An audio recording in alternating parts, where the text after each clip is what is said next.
En solo 8 años, Cosmopoética se ha convertido en uno de los festivales poéticos de referencia en Europa. Cuenta con un programa internacional inmejorable, este año con nombres como Charles Simic y Alessandro Barico, pero tampoco olvida a los autores emergentes ni el compromiso con la propia ciudad. Repasamos a continuación algunos de los actos del programa y charlamos también con algunos de los poetas invitados al festival. Bienvenidos a Córdoba, capital durante unos días del universo poético. El que posee el oro añora el barro, el dueño de la luz forja tinieblas, el que adora a su Dios teme a su Dios, el que no tiene Dios tiembla en la noche. Quien encontró el amor no lo buscaba, quien lo busca se encuentra con su sombra, quien trazó laberintos pide una rosa blanca, el dueño de la rosa sueña con laberintos, aquel que halló el lugar piensa en marcharse, el que no lo halló nunca es desdichado, aquel que cifró el mundo con palabras desprecia las palabras, quien busca las palabras que lo cifren halla solo palabras. Nunca la posesión está cumplida, errático el deseo, el pensamiento, todo lo que se tiene es una niebla y las vidas ajenas son la vida. Nuestros tesoros son tesoros falsos y somos los ladrones de tesoros. La poesía de la experiencia es una etiqueta que engloba maneras muy distintas de entender la poesía, incluso a veces maneras irreconciliables de entender la poesía. Yo creo que en poesía importan más los nombres propios que los nombres de las supuestas tendencias. Yo creo que la literatura se escribe con personalidades y no con grupos, personalidades definidas, estilos definidos y concepciones poéticas completamente únicas, ¿no?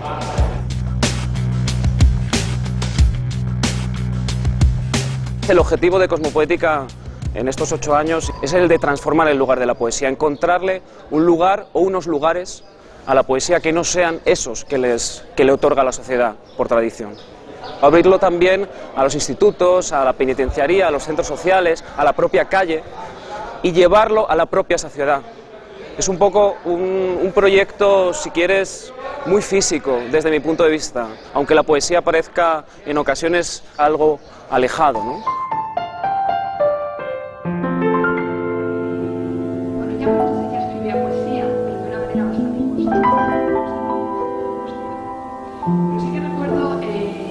Sí que me gustaría que me dijerais si a la hora de crear sois conscientes de que estáis haciéndolo o si realmente una vez creado el poema os dais cuenta de que hay sinestesia y hay esa fusión de colores, tacto, olores, etcétera. Yo cuando escribo, si pienso o no pienso que estoy haciendo una sinestesia, pues depende del poema. A veces interroga, y en este sentido podríamos decir, interrogo lo que podría ser una sinestesia en un poema, y a veces, de pronto, sin que yo me lo espere, aquello viene y te interroga. Creo en la ingenuidad documentada, digamos, en ese sentido. Así que pienso que bueno, que no reflexiono al respecto mientras escribo, pero mi inconsciente se encarga de ello y yo tengo que alimentarlo, ¿no? Es un poco como es casi una fe que tengo en que funcione así, a lo mejor me equivoco. Embrión. El cansancio engendra monstruos como engendra ondas una piedra.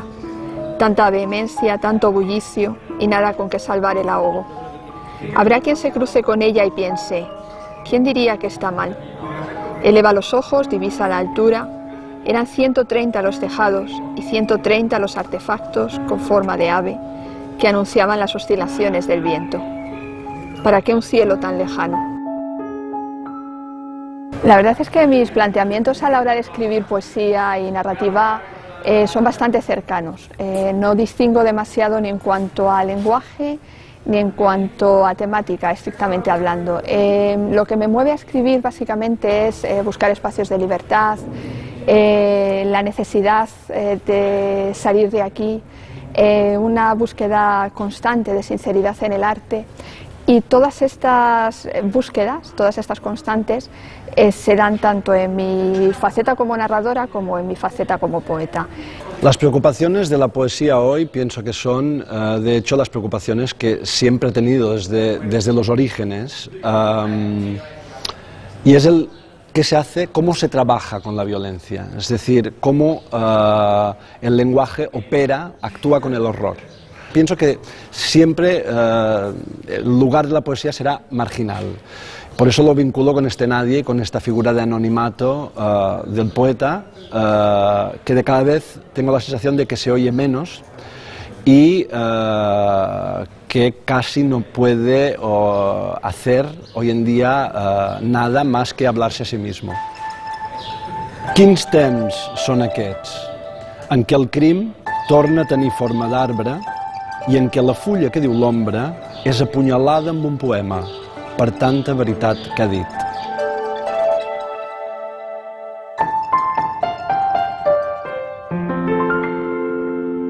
Yo he tenido una relación constante con la poesía desde muy pequeña, porque yo soy hija y nieta de poetas.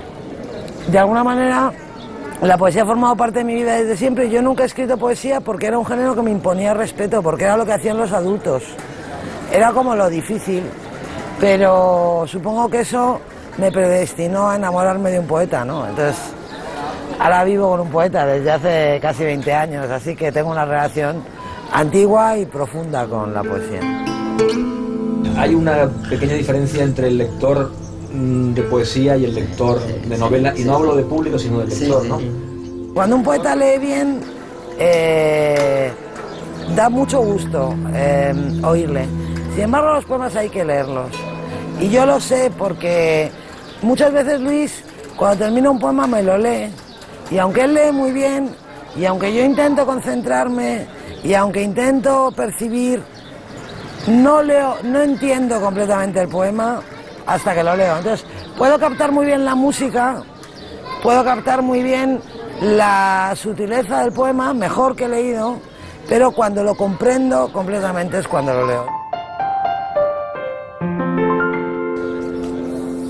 Bueno, pues tenemos la suerte de presentar en la 8ª edición de Cosmopoética el tercer número de la nueva etapa de Boronía, que hemos querido dedicar a estudiar y a analizar un poco y a curiosear la relación entre música y poesía, pero sobre todo no ver la poesía que hay en la música, sino la música que hay en la poesía. Queríamos saber qué música les gusta a los poetas, queríamos darle la oportunidad de que tuvieran singles, ¿sabes? Darle un tratamiento a cada poema como si fuera una canción, y hemos descubierto cosas interesantísimas. Hemos tenido la suerte de que poetas como Agustín Fernández Mayo, Manuel Vila, Selena Medel, Débora Bukusic nos ceda un poema inédito, y luego, lo más difícil todavía, convencer a 30 y tantos diseñadores para que le hagan una portada y una contraportada de single, a veces con cara A y cara B, a cada poema.